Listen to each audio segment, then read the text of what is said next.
दसऱ्याच्या दिवशी सोने घ्या सोन्यासारखे राहा असे म्हणतात, पण मग सोन्याऐवजी आपट्याचं पान का बरं दिलं जात असेल?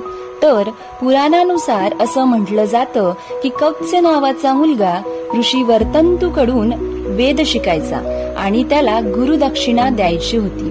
पण ऋषी वर्तंतूंनी त्याला म्हटले की माझ्यासाठी काहीही नको.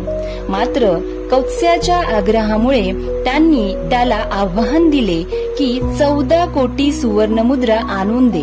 तेव्हा कौत्स्य मोठ्या श्रद्धेने आपल्या दयाळू राजा रघुराजाकडे गेला.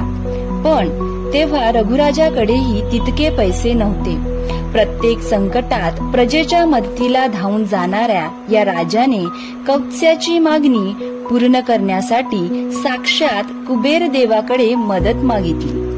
त्यांची ही नम्र विनंती पाहून कुबेर देवाने चक्क सोन्याचा पाऊस पाडला. पण दयाळू असणाऱ्या या राजाने त्या सर्व सुवर्णमुद्रा कौत्स्याला दिल्या. मात्र प्रामाणिक कौत्स्यानेही जितक्या मुद्रा त्याला गरजेच्या होत्या तितक्याच घेतल्या आणि बाकीच्या मुद्रा आपट्याच्या झाडाखाली ठेवून प्रजेला लुटायला दिलं. तर तोच दिवस होता दसऱ्याचा.